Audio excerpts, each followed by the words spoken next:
is the Mandalorians Explosion Network's Mandalorian After Show, where we're discussing each and every episode of the Disney Plus original Star Wars series, The Mandalorian. My name's Dylan Blight, and joining me to discuss Chapter 11, The Heiress, is Ashley Hobley. Hey Dylan, excited to be here. It turns out he wasn't keeping the eggs safe inside his belly. Yeah, well, he just ate them. There's a whole thing, I'll just chuck it out here now before you get into it later. There's been a whole, there was a lot of drama between last week's recording and this week's recording about the eggs and everything like that. And my only 2 cents on it is, of course, without having seen or heard any of that drama when we recorded last week, even both of us were like, it was a little bit weird. Like, not to the point that like people are like really hating on it. But one thing I'll say is I still find it weird. It like didn't turn me off Yeatle as a character or the child, whatever you want to call it. But I definitely would say that we were, the way we was talking about it was both a little bit like, it was weird. But I mean, like, it's weird, funny weird. It was funny weird, but like, the one thing I will say, like my 2 cents is that although obviously none of us like thought it was offensive, worth discussing to the level that some people are.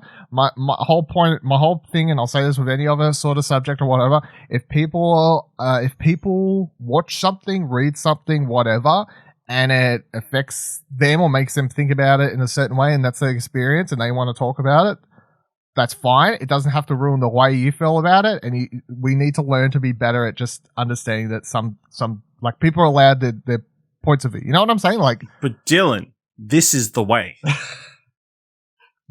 You know? The way is to be more sensible and kinder and more understanding is what I'll say. And if you don't know what I'm talking about, it's probably just for the best, or you can look it up. I'm not going to delve into the subject because I don't feel... The funniest thing I saw was they've already put up a pop vinyl of eggs. The child with the eggs for sale, like pre-order or whatever. But yeah, straight away. I'm like, damn. You see how they're going hard on the merch. They're good. They're hard there. They're like, listen, we'll let you keep it secret. We'll hold off on the merch for the launch of The Mandalorian last year. Season 2, everything possible. Which makes sense, especially because from what Jon Favreau said after season 1, where he was like, everyone, like the merchandise side of Lucasfilm was like, you can't keep this a secret because merchandise. And he was like, but how about we do? And so now it does make sense that they're just like, well, we need to do 2 seasons worth of merchandise in 1 season. Yeah. Soon they're going to have like bubble tea containers of those canisters, so you can whatever floats your boat, you know, whatever floats your boat.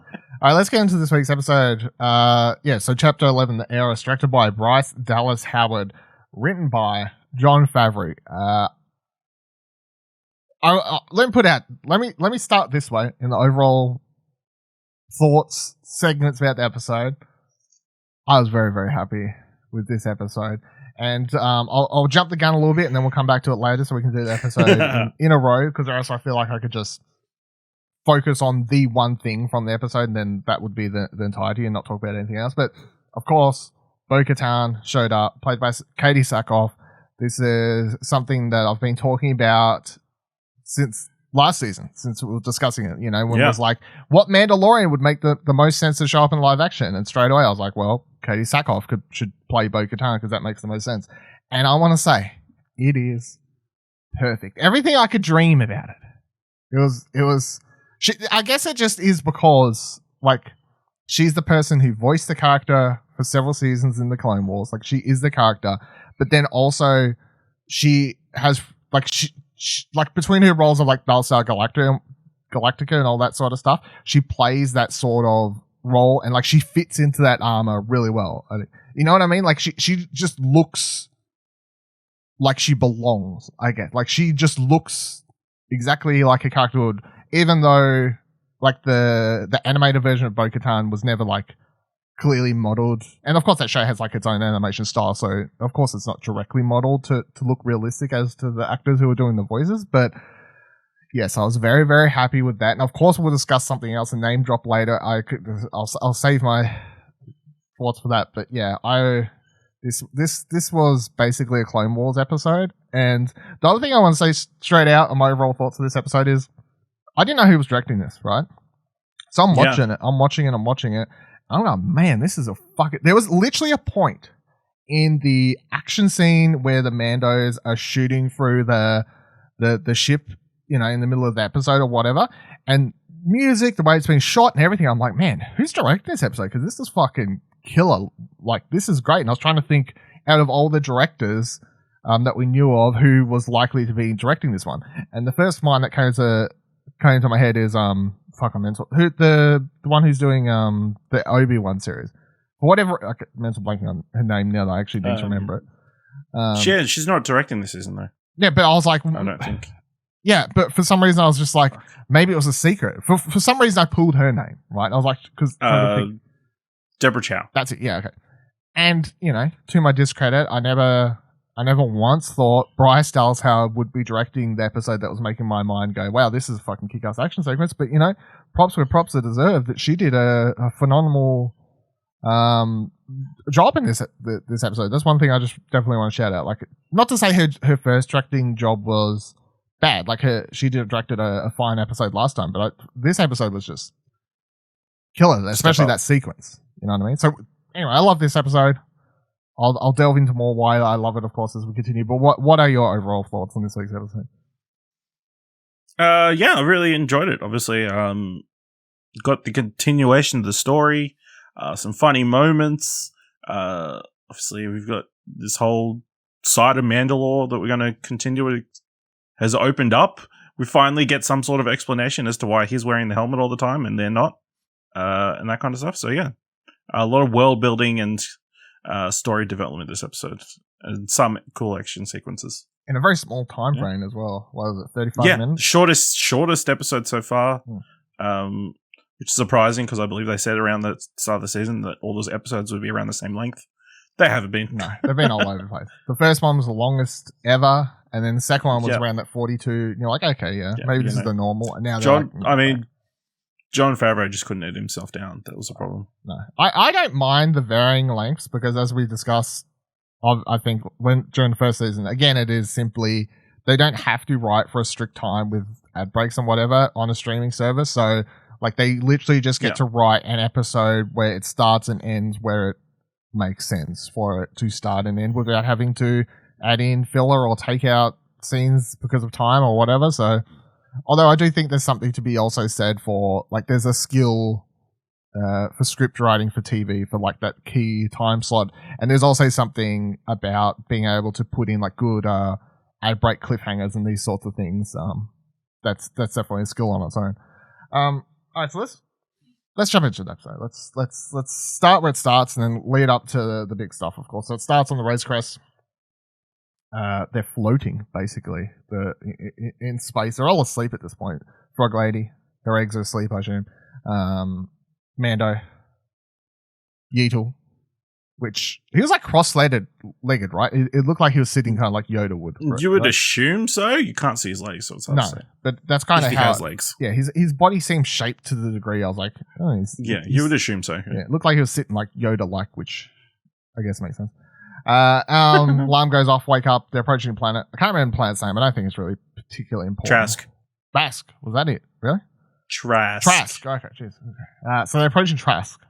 And this sequence... Well, technically, it was the moon of Trask they're going to. There you go. Well, it is worth pointing these things out because people, of course, always are like, well, it's on Endor. No, it's a moon of Endor. It's a moon of Endor. Yeah, there you go. And this whole sequence, as they come in the crash landing, I love this because we've never really seen something like this in Star Wars before. We've seen crashing... Like, I guess you've seen, like, even in Rogue One, of course, that was the first time I watched Rogue One. That was the first time I think we saw, like, sort of, what would you call, like, just above the, like, surface level space? What's the name for that? I can't remember. You know what I mean? Like upper atmosphere? Yeah, like upper atmosphere, like ships, like, crashing down towards planets. Like, I don't think, that was the first time we saw something kind of like that in Rogue One. And, of course, we've seen, like, pod racing crashes or, like, other sorts of ship crashing.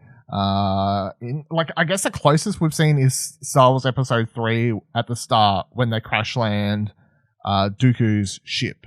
But I don't think that was as thrilling or, I guess, quote unquote, realistic as this was. Like, I guess within the terms of what Star Wars is, like realistic. And I really enjoyed, and I thought this was a great sequence, especially with the payoff at the end where after going through everything and there's someone on the radio being like, pull up, you gotta go so fast, and he like lands it. He thinks he's landed it perfectly. He's got the little green arrow or whatever, and then just the fact that one of the ship's engines is just like, nah, fuck you, yeets him off into the side, into the ocean. I thought that was great. Funny gag. This was a good gag. The payoff. Do you have any other thoughts on this scene? No, it's obviously well put together. Good payoff at the end with the gag. Yeah, and the calamarian or whatever they're called. Yeah, like just watching on. The Mon Calamari is just like standing there, like the fuck. And then the fact, then when it shoots off to the side of the water, he's like, I guess I'll go get my crane. Which, by the way, I nearly forgot. So that crane, this was a really cool just design thing.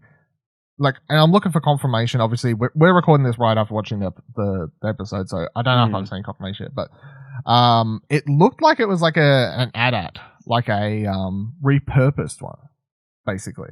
Like the, you know what I mean? Like it was a repurposed AT-AT turned into a crane, which I'm going to presume it was, because that makes sense and that's cool. Like when you can imagine the history of the planet, I guess, you know, like post episode 6. Like Empire loses, the people of that planet manage to take back the planet from the Empire's control, and they've got a bunch of leftover stuff, including like an AT-AT, and what they turn it into. Like there are obviously this planet is a fishing or like some seafaring planet, so they turn it into a crane to help fish ships out of the water or whatever else. That's what I took it as anyway. Did you? I don't know if you noticed. It doesn't quite look like it, but I mean, it's not going to look exactly like an AT-AT. It looks. No, I mean, it's just the top half, obviously, is quite differently shaped. Yeah. Are you looking now? I highly doubt you'll find something this Yeah, I'm looking early.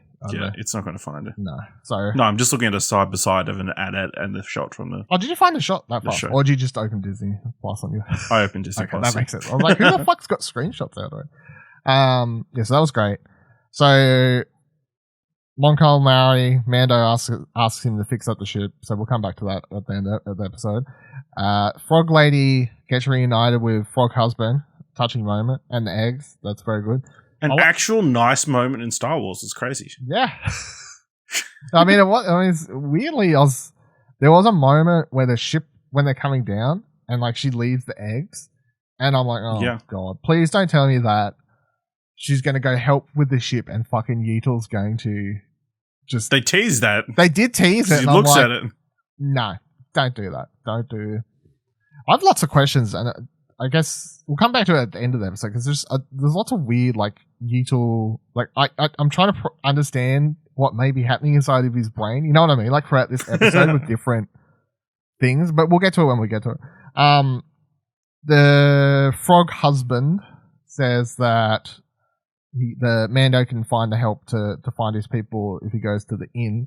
So he heads on over to the inn. Mon Cal serves them first. This is a cool little scene where, like, how he's like, you know, he's like, oh, some whatever for my friend here. I like how he calls him his friend. Like, yeah, it just makes me chuckle every time, because he doesn't say the child anymore. Like, remember the first time he said for the child. Oh, yeah. Remember the first time in episode 3, which Bryce Dallas Howard also directed, and in retrospect, it's a funny lots little, of bars. Gag, I guess, but lots of soups. Yeah, maybe that's a connecting thing. Anyway, the Yeatle gets food. The Mon Cal, I like how also he's like, oh, if you're not going to buy anything, all these seats are in high ask. I'm like, where the fuck are we? Like, this is the middle of nowhere. You're like, these seats are in high regard. Come on, dude. Something tries to come out of Yeatle's food and eat him, which is disgusting. And Yeatle's just not really scared of anything. He's just like, this is a gooey thing attacking me. And then Mando's like, yeah, stop playing with your food, dude. Like, I don't know what he did. Did he like zap it or something? Or I think he put like a knife or something into the soup. Yeah, I don't know. Like, and I'm like, is that normal? Is that how? Like, that's how food works. That's how the food works. He manifests Of a slight detail, and I can't remember the exact name of it, but it's just subtle stuff in Star Wars that I appreciate. Like Mando whips out the Moncal currency. You know, like we've had this in season 1 where he's had like different currencies out in like payments, and it was kind of cool to see then. But I just like seeing that they continue to be like, well, on this place, Mando knows it's like this currency, and because we've got New Republic credits and whatever else. It's just super like nerdy details to go into. But I appreciate they keep these things up. The Moncal talks to a Quarren, which the Quarren are probably one of my least favorite Star Wars species because they're usually assholes, which proved to be true once again whenever they've shown up in like Clone Wars series episodes and other things.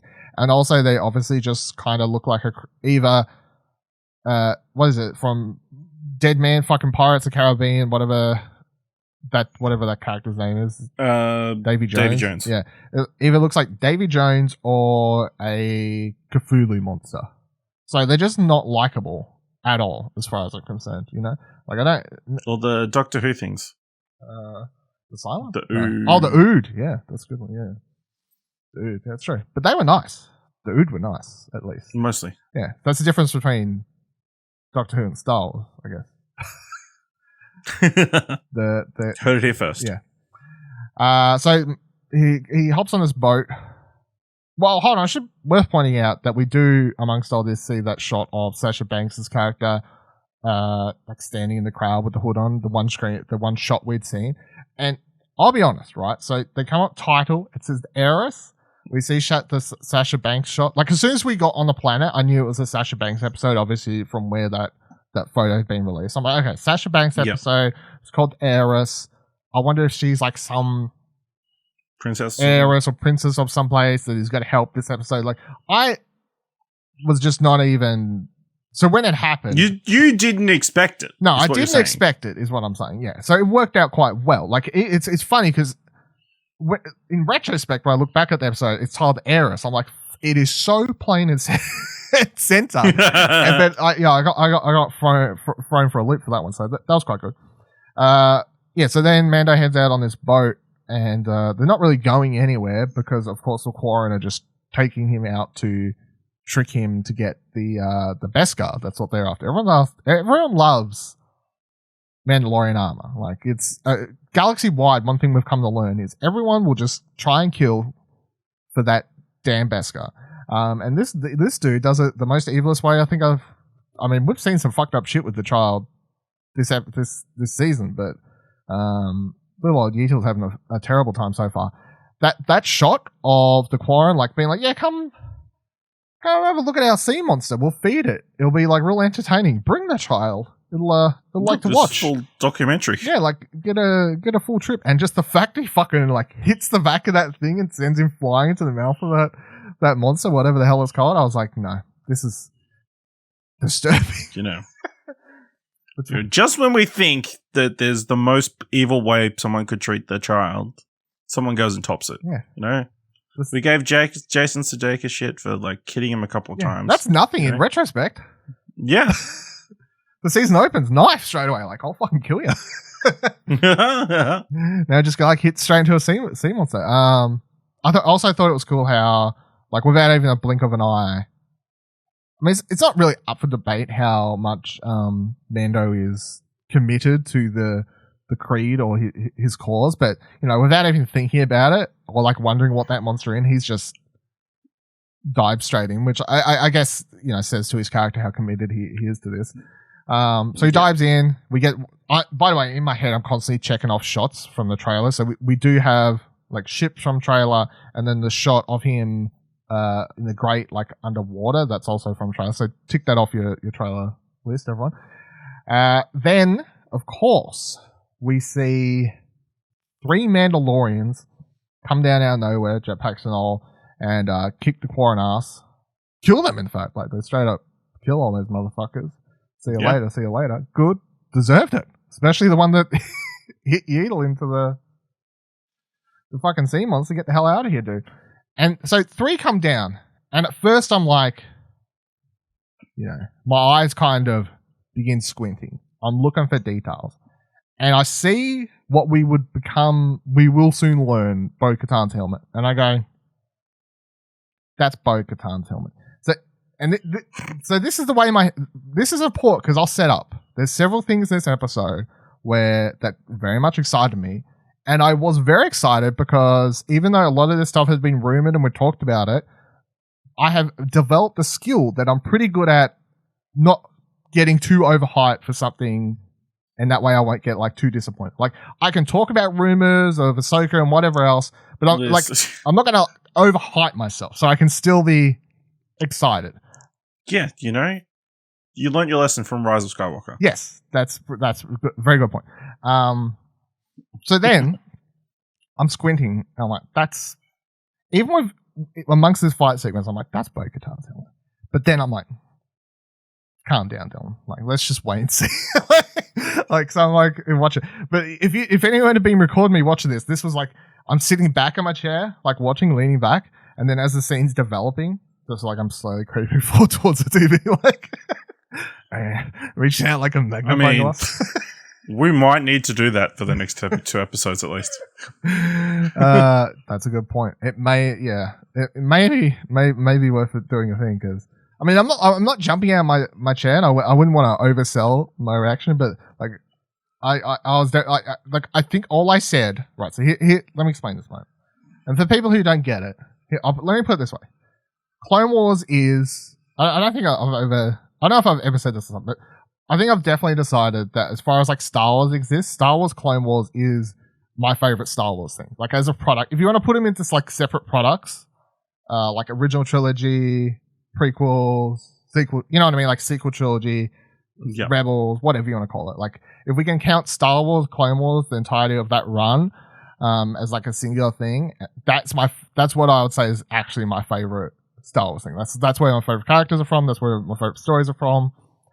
That's the show that reignited my love for Star Wars, like when I got that. So like I just hold it in such a high regard. So for people who don't understand, Bo-Katan is a character from the Clone Wars. Not like a one episode character, not like every week, but she was an important character in several arcs throughout the Clone Wars that interacted with Anakin, Obi-Wan, Ahsoka Tano, Darth Maul. She had. I'll pin that. I'll come back to it. Anyway, super important character. So I mean, when she took off the helmet, and straight away I could see that it was Katee Sackhoff. Like even before she's like, "I'm Bo-Katan." I think I don't remember what. I think I just let out a "fuck yeah," like just a just a little soul fuck yeah, because like again, as far as I'm concerned, perfect. And this is, I guess, the equivalent, because I've said it many times, like, I fuck Boba Fett, you know what I'm saying? Like, everyone's like, oh, Boba Fett's back. Oh, look, he's got that fucking...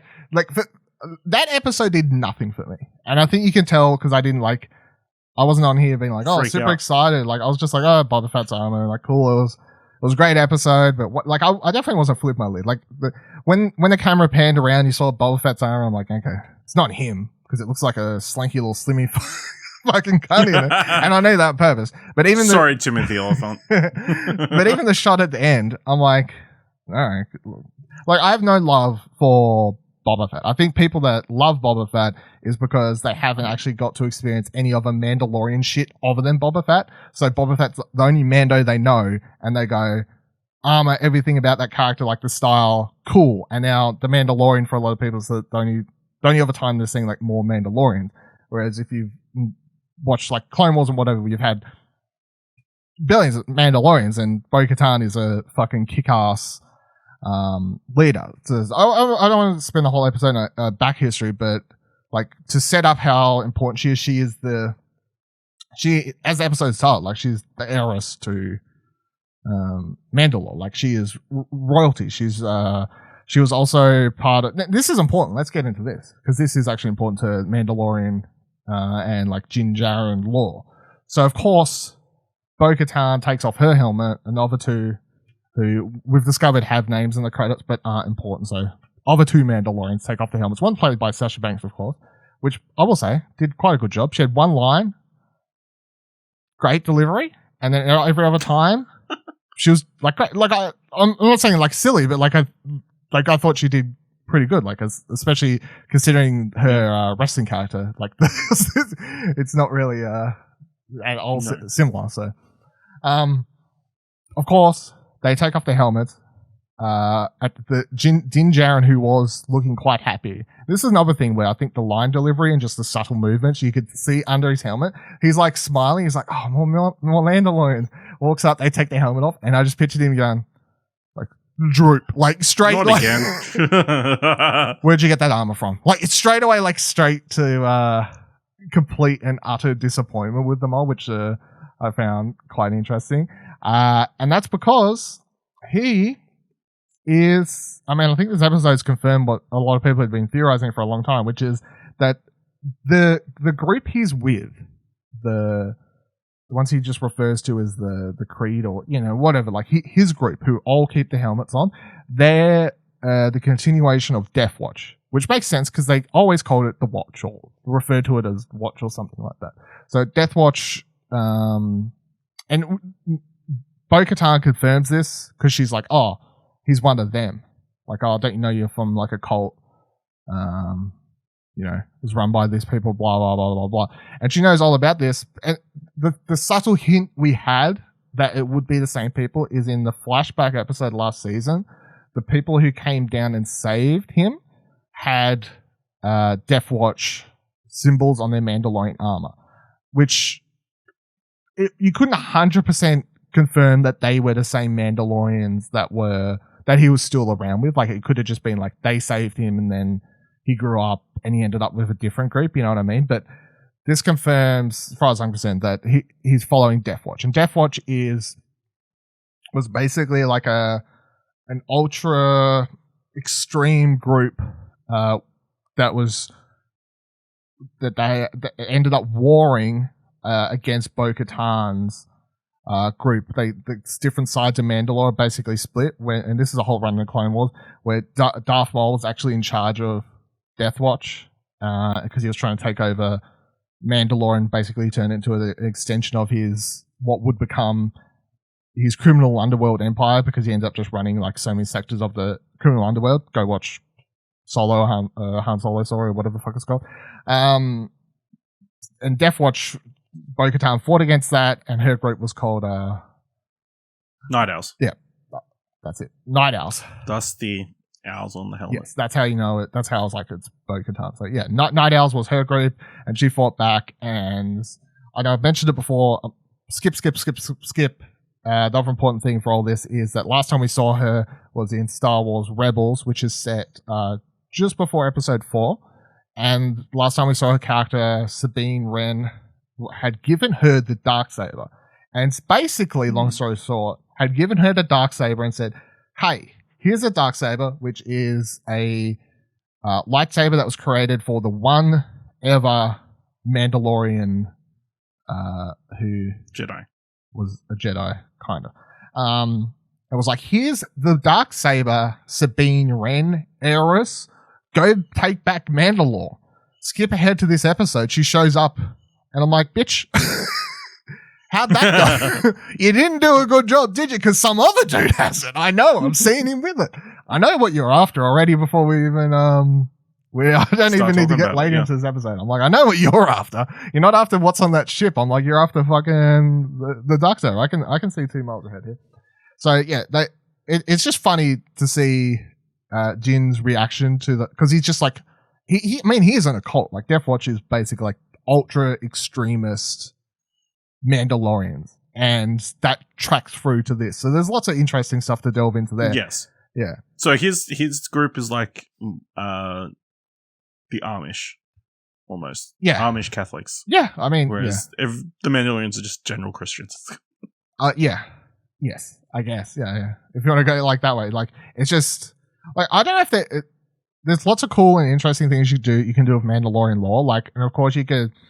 I don't know if this has ever been said somewhere or whatever, but you could say like, oh, 1,000 years ago, all Mandalorians kept their helmets on, and that's like the basis for why they're doing it now, which would be, that would make sense, I guess, if you're ultra extremist group sticking to what they deem the roots or whatever. When of course main Mandalores and Mandalorians, and I mean, if you want to go into the like super interesting thing, which is that this show very much has delved into the whole. Well, a Mandalorian isn't someone who's born on Mandalore; it's someone who accepts the creed. Like you can become a Mandalorian, you know, like because he isn't actually from Mandalore. But and it's so funny to think that he is literally standing in the face of royalty born on Mandalore, and he says, "Where'd you get that armor from?" Like in context, it's so ridiculous to think because he's a nobody. Like he was saved by like he's not technically a Mandalorian. Yeah, like if you want to get into that, but I mean, part of the show, I guess the through line of this, the bloodline of this show as it continues, I think, is to show and explain that Mandalorians can be anyone who's, you know, take up the creed, be that from different groups or different kinds. I don't know. Anyway, it's part of the Mandalore is America. Hey, Mandalore is America. Well, yeah, sure. They have enough infighting amongst their fucking their leaders. Some would call it a cursed planet. It's true. Before I forget it, the other thing I want to say. Now, I am putting out super far ahead Mandalorian theory, right? Final season of the show, they're gonna do a second Siege of Mandalore. So they did the Siege of Mandalore in animated, which was like the war for Mandalore. They did it in Rebels. Great, love that, awesome. Of course, it was great. I think it would be really great if by the end of this show, Din Djarin, fucking Ahsoka Tano, which we'll get to in a minute, Bo-Katan, like all, you know what I mean? Like the end of the show, all these friends, like part of the storyline could be he actually gets past the point where he's not committed to Death Watch anymore, comes around to seeing the light, if you want to call it that, and then he actually ends up helping go back and save Mandalore from, because it's basically hinted that it's got taken over by the Empire again. But I'm like, that seems like, I was like, we saved the planet. Like you had it. What has happened? I've got so many questions, but I mean, that's part of the show. I guess we'll find out as we go ahead. It's weird time. Well, they had it before the movies, right? The original trilogy. Yeah, that's what I'm saying. Like it's been that. That's nothing like nitpick. So yeah, last time we saw Bo-Katan, Rebels, just before Episode 4. The Mandalorians, of course, the Mandalorian takes place a couple years after Episode 6. So of course it's been 20 odd-ish years, I guess, like roughly. Yep. And Bo-Katan, like Katee Sackhoff looks great, but also for Bo-Katan, she doesn't really look as old as she maybe should be, but whatever, I don't. You don't know the genetics of Mandalorians. Yeah, I guess that's true. I don't know. They could age slower. Yeah, I don't know. Lots of cool stuff. Anyway, all right, so I'm sure we'll come back to this because we've got other points, but they argue a bit. Mando says, fuck you. Because what I write my notes here, actually? Because other thing I'll say for this episode, you can tell I'm enjoying a Mandalorian episode. Not say I dislike the last two, but you can tell I like this one so much and was so invested because I kept forgetting to take notes as I was watching it because I was obviously, anytime Bo-Katan was on screen, I kind of just kept forgetting what I was paying attention to. I wrote down, one of the three is Bo-Katan. Fuck yes, let's go. Mando's a little cunt to them because they take their helmets off though. There's my notes. I never usually read them verbatim, but there we go. Anyway, Mando heads back to town. The brother of the Quarren who he killed's like, you know what, dude, gonna get revenge. Look here, my homies. Bunch of the Bo-Katan and I guess we can just call them Night Owls now. Like that's the collective. I'm just gonna call as Night Owls. Night Owls come down, save the day. They're like, hey, you don't like us, at least let us buy you a drink. So they head back to the inn, the bar, whatever you want to call it, get a drink. Sasha Banks like sucks up a worm, something fierce in a shot amongst all of this, which I do want to shout out. Good job. Yeah. Committed. Yeatle, very jealous. Yeah, very. There's so much like Yeatle food related. I don't know. Like, I don't know where it's going. That's the thing. Like, there's just so many things throughout this season so far. I'm like, he's a growing child. But is it just a food thing? Is it like something to do with him understanding different parts of the world? I don't, like, has he just been locked away in a bunker on fucking whatever that planet was? Maybe they weren't feeding him before. Didn't say. Oh, that's a good question. Maybe he's never ate before. Maybe that's why he's so hungry now. He's never. He never got to. Maybe he just had one thing. That's like centuries that he was kept in captivity. Yeah, maybe. So now he can taste everything. He wants to taste everything. Feels, understand. You know what I mean? Like, let's. And then when something tastes good, he just wants more of it. Yeah. Can't really complain about that. So Bo-Katan's like, I know where there's a Jedi. Because, of course, Mando explains his mission. He's like, I've got a creed. I thought you would help me with it, but you're a fake Mando. Maybe you will, maybe you won't. I need to take him to a Jedi. Bo-Katan says, hey, I know where they're a Jedi. And at this moment, I go, it is, isn't it? But again, no, sell down. Like, all she said was Jedi. A lot of time has changed. Yeah. I was like, they could have. She could have met a lot of people. Technically, she has known a lot of Jedi, like, throughout her time. So I'm like, anyway, we'll calm down. So then she's like, hey, help me with a mission. I want to, like, rob this ship. Basically, wasn't it? It was like, let's rob this ship, blah, blah, blah. And there's a bunch of weapons on there. I want the weapons. Yeah, I want, like, a couple and weapons, and I'll take you to the Jedi, and we'll be good. So then Mando goes and drops off Yeatle at the Frog People's house, which, by the way, so nice that amongst all of the scenes here, they somehow like slipped him a card and was like, here's our address if you need to hit us up again. Yeah. So he goes and dropped off Yeatle with the frog lady, frog people, frog couple, frog husband and wife, who are, it's kind of weird because he drops them off, and I'm like, don't do this, because I don't like it. Because like they look happy, and if this episode has Yeatle eating another one of these fucking eggs while the husband and wife are trying to make a baby, I'm like, that would, maybe that's the line crossed for me. Yeah. But especially after what happens next, it would have been. Yes, exactly. And in retrospect, I'm like, they were looking around that bowl, right? And they're trying to make one of the eggs, I guess, into a baby. Which, I mean, technically, did the Mando not just walk in on them having, like, a highly intimate moment for their species? I think they already had. I think they came post. Because obviously, the Yeatle gets left there. He looking at the thing, and one of the eggs hatches. Yeah, that's right. Yeah, which was a great shot as well. Like the whole Yeatle's face and like doing the whole looking through a fish tank type thing. I was like, oh my god. Yeah. So Mando, Night Owls, they head off, stake out the ship, and then they strike. The plan is to strike when it's taking off because reasons I can't really remember. But nonetheless, that's what they do. And this, as I said at the start of the episode, this whole sequence was awesome for several reasons. One thing I do want to point out though, like not to say that, again, this is me just calling out because the rest of the season's been shit, like the Ludwig Göransson? That's right. Göransson. Yeah. His music's always great for the show, but this piece that kicked in right as they're like landing on the ship or whatever, like had that whole like industrial rock sounding feeling to it at the start, and just as it continued throughout the sequence, I was like, this was a very solid. Did it stand out to you at all, or no? Yeah, it was good. I think the one I noticed was earlier in this episode when they were walking through the city to the inn, because the music was very different to everything else, but like a slightly different arrangement of the main theme. Yeah. So yeah. Because I feel like the last two episodes we've heard.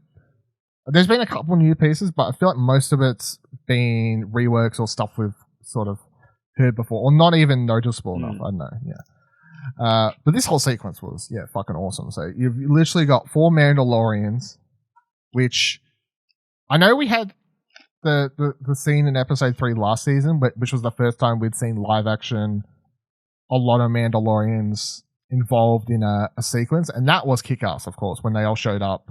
That was episode 2. No, it wasn't. Episode 1, he does the thing. He gets the chart. Episode 2, he gets stuck on the planet. Episode 3 is the one where he returns. And then, isn't that at the end of the episode, he's like, fuck this, I'm going to save the child after he hands it over, remember? Isn't it? Come on. Time flies. I know. Time flies when you're trying to think. It definitely wasn't episode. Nope, you're right. You're right. Yeah, thank you. Yeah. Well, that was the one directed by Deborah Chow, right? I thought Bryce Dallas Howard did the third one last season. Episode 4, because then episode 4, the first time he's like, I've got Char, I'm going to try and save it, and he fucks off into hiding, and of course that was exciting, but I got to say, I rate this over that. And of course, I may be slightly biased because Bo-Katan and I'm invested in these characters more than I was invested in random Mandalorians in episode 3 of season 1. But then just charging through this corridor, it was just kick ass. Like the feeling I get watching these 4 kill a bunch of stormtroopers is how people must feel when they just look at Boba Fett and think he did anything interesting. Like that's how I feel watching this. Listen, he looked really cool standing in the background of several shots. Yeah, it's awesome. Just totally before falling into a top 10 characters of Star Wars ever. Boba Fett. Did this action scene stand out as much as it did to you? No, it probably stood out more to you. I thought it was like cool. Yeah, maybe it's the Bo-Katan thing. I think so. Yeah, it's fine. I'm not, like everyone. You're on a Clone Wars high, yeah. Yeah, I'm on a Clone Wars high. It's gonna happen. So of course, this whole scene was great. Action aside, I enjoyed the comedy that was also slipped in. Like they get into that sequence after Mando goes like nearly on a suicide mission to throw some grenades in or whatever, and then when they get into that room and the captain or whatever calls up like to the dude in the cargo thing, and he's like, well, what room have you locked him in? He's like, oh, in the cargo control room or whatever, and he just goes silent, and then next second you just see him flying out. I'm like, fuck, that's great. That was good. That is good. I think all of the comedy, that plus the ship, is like perfect level of Star Wars comedy that doesn't break the yeah, it's like not too on the nose. Yeah. Even like right before that, he's like, which door do I close? All of them. Yeah. And then like he looks at him, the guy who's closing the doors is like a little bit upset and that kind of stuff right before they get thrown out the airlock. Yeah, it was great. And then you got the dude. I'm going to shout out the dude who I don't remember his name, who I thought was Bo Burnham in the front, but that's fine. I find it quite interesting that I asked you when we hopped on right before recording, was that Bo Burnham? And then you told me you tweeted something about Bo Burnham, which I have not seen. That was completely unrelated, but there we go. Anyway, it wasn't Bo Burnham. Would be cool to see him in a Star Wars role. Yeah. There you go, just random.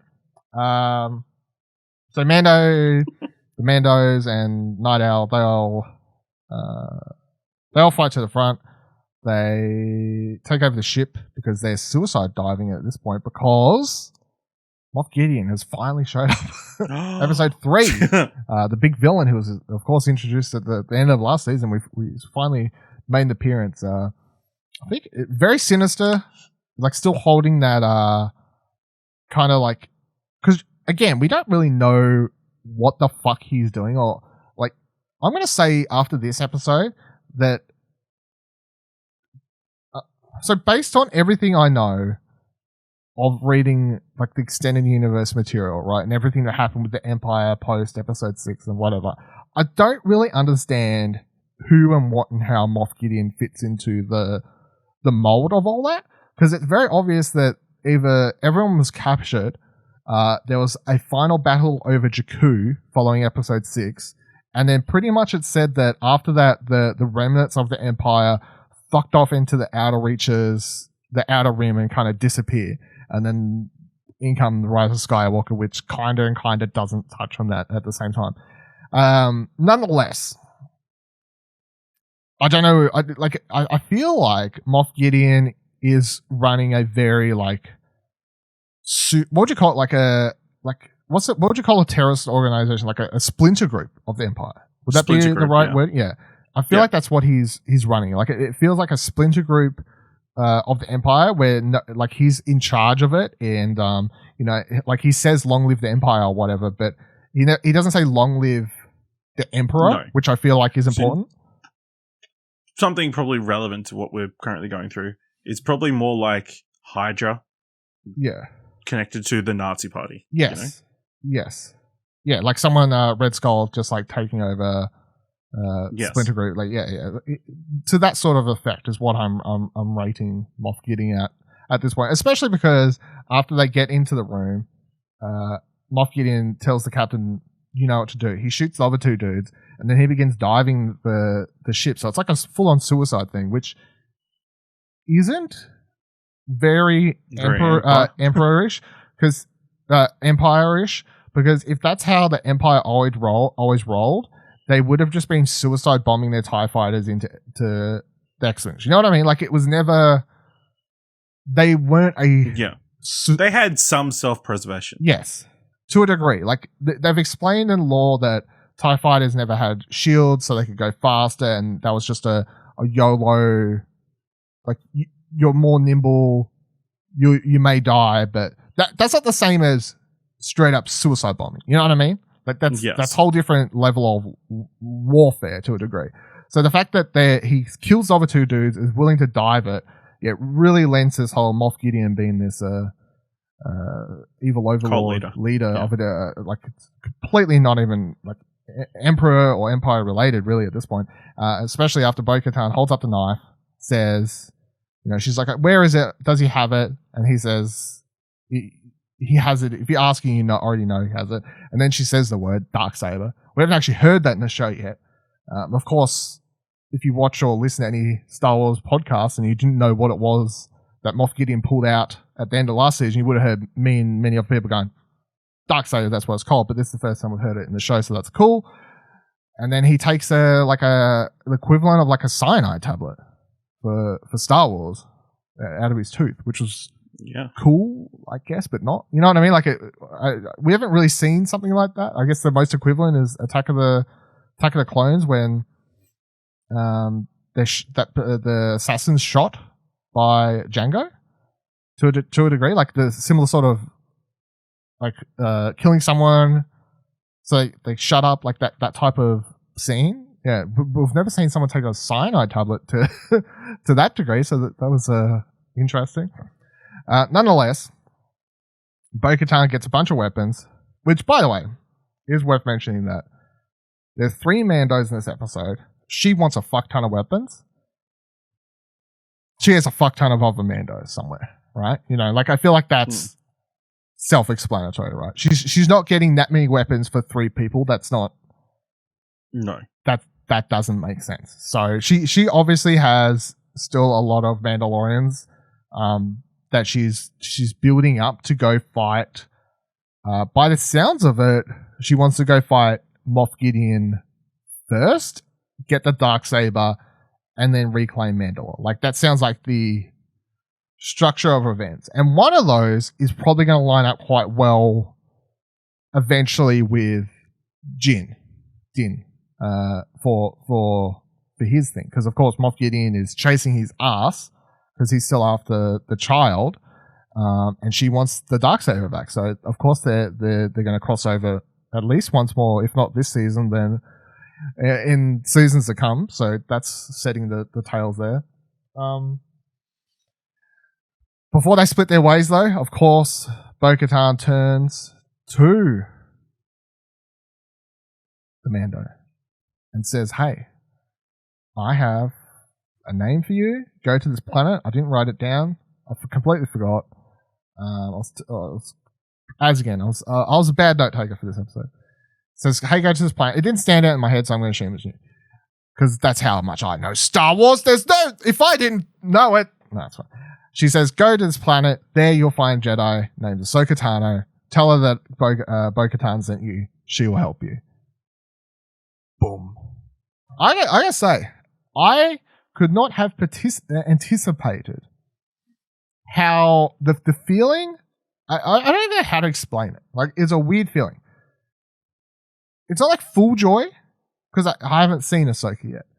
But for some reason, like, I don't know, like, just hearing Ahsoka's name in live action and knowing 100% that the rumors are true and that she's going to be showing up in the next couple episodes, and just for some reason, just hearing her name said in live action was just like a really cool feeling. And I guess again, like, my favorite Star Wars character name in a proper for some people, proper Star Wars show for people who look down on the anime and stuff, I guess. Really fucking cool. And the other thing is, I'm so glad there wasn't fucking around this episode and trying to just bait a lot of the stuff. Like, they didn't fuck around with Bo-Katan. You know what I mean? Like, she lands. I'm sitting there going, I think that's Bo-Katan. I think that's Bo-Katan. But I didn't have to worry about it because 2 seconds later, helmet's off. Hey, I'm Bo-Katan. Great. Like, and they didn't tease, because she said Jedi early in the episode, and I was like, that's probably the full stop. Like, a Jedi, I'm probably still going to be wondering for episodes to come type thing. But then they didn't fuck around. They're just like, no, Ahsoka Tano, that's who he's going to go see. So then we can just get excited. And I kind of appreciate that they're not. There's good cliffhangers, there's good teasing, but then there's also something to be said for not leading your audience on a bit too long. But how do you feel about, I guess, the fact that we're definitely seeing Ahsoka? Obviously you don't have the same level I do, but was it second degree happiness or whatever?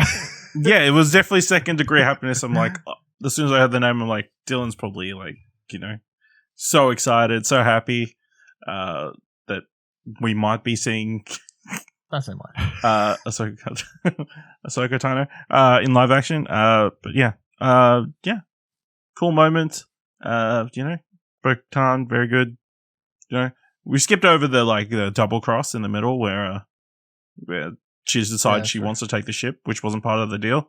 I'm like, that's pretty cool. She just full on went psych on him. And the best part was that she said, she's like, we're going to take all these weapons, blah, blah, blah, blah. And he's like, well, that's not part of the plan. And then she says the twist of the line of, I've changed the arrangement or whatever. This is the way. Like, oh, she said the thing. Like, ooh, damn. Once again, under the helmet, I just picture him being like, this motherfucker. Bitch. Yeah, like, how dare she? She makes fun of my creed and then she says our slogan. How dare thee? And I will say the instructions were take the fanling to the city of Caladan on the forest planet of Corvus. There you'll find Ahsoka Tano. Had a quick search. Neither Caladan or Corvus has been mentioned in Star Wars before. I'm always right. I'm always right whenever I'm not wrong or whatever. Yeah. Whenever you're not wrong. Yeah, that's right. The other thing I want to say, and I clicked onto this after just thinking about it because I'm just thinking, I'm like, okay, so Ahsoka. When are we getting Ahsoka? We're not getting Ahsoka next week. I'll be fucking shocked. I'll be shocked out of my mind if Ahsoka shows up next week for one reason only, and that's that we know Dave Filoni is directing episode 5. And Dave Filoni, Ahsoka is Dave Filoni's baby, which feels weird to say about like a fully grown woman character now, but like that character is his baby. Like he created that character alongside George Lucas. He dragged that character out of, like, when Ahsoka showed up in the Clone Wars movie, because there was a movie, people forget, that went to the cinema, by the way, and people did not like the character. And they were like, George Lucas is writing stupid characters again. What the fuck is this trash? And then Dave Filoni like carried that character through thick and thin into turning into a lot of people's fan favorites, including my own. So I'd find it very weird if he's not the one directing live action Ahsoka. So I'm going to say 2 things happen next week now. I'm not using the word because I know a lot of people are going to say straight away, like, if we don't get Ahsoka next week, it's filler. Yeah, that's what's going to happen. I can see that being the... I mean, we all saw the state of that ship when we finished the episode. Yeah, and I think that's going to... I feel like that's going to have to play into... You know where he's going to get it fixed, though. Yeah, he's going to go see Cara. No, he's going back to Tatooine. Imagine. I can't either. Like, and that's where Boba Fett comes back. Or clone Jango Fett. I think both is. One both of the clones. Technically, right. After all this, I hope it turns out to be Rex, because I would rather be Rex than Boba Fett. What a troll. I'll be like, got him. I mean, we do know that next week's episode is directed by Carl Weathers, so it could be. I think it's Cara Dune. Yeah, that's why I'm saying it's. I'm going to say he's directing himself. It makes the most sense, I feel. Especially because he's not, apparently he asked, said, John, can I direct an episode? And he was like, yeah, sure. Like, John, Carl Weathers has a couple directing credits, but, you're not going to hand him the keys to potentially one of the biggest live action, the biggest live action appearance of an animated series character. You know what I mean? Like that's not going to happen. So I'm going to say he's directing himself and Cardoon. Gina, whatever. Gina. The character that's going to get written out of the show quite quickly if she continues going on Twitter. Anyway, so I'm going to say that. So I'm not going to say next week's filler because it makes sense if he has to stop and fix the ship because it could be ages away. From what we understand, his light speed was fucked, right? Like the hyperdrive, fucked. Let's be honest. There's a fair chance that the Razor Crest was going to fall out of the sky at any second. Yeah. So I'm not going to say it's filler. Even though he paid for 1,000, he paid 1,000 credits. Yeah. Not a good job. Not a good job at all. So, but I'm gonna again, like people are going to say it's filler, and I'm going to say it's not filler because it actually makes sense within the context of what the fuck is happening. Like his ship looks like shit. So anyway, Ahsoka's 2 episodes away is what I'm saying. The other thing though that got me super excited, I was like, holy shit. She could pop up at the end of the next episode. Yeah, I wouldn't put it past that. Like if she shows at the end, like Boba, quote unquote, the person we assumed would be Boba Fett, that could be a thing. But then I would say we're definitely going to see her the next episode, unlike we didn't see Boba again. But the other thing that I'm started getting excited about, and I've put it up in a video version for people watching on YouTube, which is the fact that so I just googled Bo-Katan and Ahsoka from the Clone Wars, any picture. I just pulled up one random one. But the fact that these 2 characters that because we've never had that, right? We've never had 2 animated characters come into live action and then appear in the same canon. Hey? In the same canon. Yeah. I mean, because they've done live action action adaptations before. Yeah, like quote unquote fan films or what you want to call them. Like that's not. No, I'm just talking in general. Like they've done a live action Aladdin. Oh yeah. I mean Star Wars. I'm saying you're talking specifically Star Wars because they pulled Saw Gerrera out, right? Anime series character. That's true. He's in Rogue One, but we never saw Saw Gerrera and another anime character that he interacted with also interact. So if we see Ahsoka and it's Bo-Katan, that would I just think for animated series fans of Star Wars, particularly Clone Wars, to actually see 2 animated characters if they get to share a scene in live action, that would be a really cool moment, and that's something I feel like we're going to get later in this show. So that's going to be really awesome. So I just never really thought about it. Like I'm like they're separate, but what if they come together? What if these characters meet again? That'd be awesome. Not to mention Sabine Wren. Oh my god! Like if Sabine's with Ahsoka. Better hope I'm recording. I'll fucking flip my lid. You want to meet a good Mandalorian? How about one that paints good? Yeah, fucking let's go. What if there's a convor there? Might have to whip my bird out, like celebrate. What the fuck am I? What are we talking about? I've already forgot. Katana, knife. Yep. Right. Well, we're wrapping up. Mando goes back to the place. He goes sees Frog Lady. The child is now in love with their child. It seems doesn't want to leave. Is not to the degree he wants to eat. Grow the up frog. fast. He It was a tadpole a second ago. Now it's freaking huge. Yeah, I think they grow fast. But the Yeetle's grown to like the thing, not in an eaty way. It looked like he just wanted to play. At the time, that's what it looked like. I mean, it's up for debate, I guess. I don't know. I mean, the question from now on is: does he want to? No. Does he want to eat it? I know, like the one screenshot I put up for the video, with the one of the couple frames that Disney put out, screenshots. He does look like he's just like petting it, and he's looking at the mother, like, "Oh, this is a nice thing that you've created. This is a nice little thing that I want to pet and that you've created. Good job. I like this." And Mando carries him kicking and screaming out more or less, and says, "I've already got enough." Yeah. Pets or something. Got enough pets, yeah. Which I'm like, come on. Yeetle's not a pet. What are you saying? What do you got hidden in the bottom of the Razor Crest? You got some dogs down there, do you? That we don't know about? Some secrets are in hiding?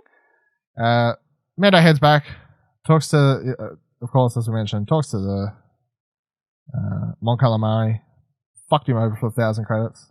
Piss poor job on the Razor Crest. Anyway, it takes off. They head off. Surprisingly. Off they go. To presumably land on whatever. I don't remember that planet. whatever. The one from season 1. The one he was like, oh, I won't be back again. I'm on a creed.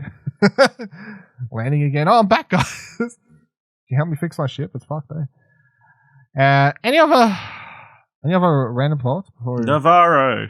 wrap up this episode? That's the planet. Navarro. We'll say yes, Navarro. We'll say good job by the costuming team because it really just quickly looking at all these screenshots of both Katana from the animated series compared to her in the show. How good? Pretty similar. That's what I'm saying. Like, that's what I'm saying. Like, she took the helmet. Like, the helmet and everything looked so good that I was like, that's by Katana straight away. But then the fact when she took it off, I know you're the character, but you're the character. Like, yeah, it was just between her, she got the headband and like all the little details that you're like, will they do that in live 20 action? years Or still got the same hairstyle. I think old Star Wars characters, no one ever changes. I mean, it makes sense. I don't know. I don't think you could like do many variations of your hair underneath the helmet. No, that's true. You got to keep it above your neck, I guess. You know what I'm saying? Above neck.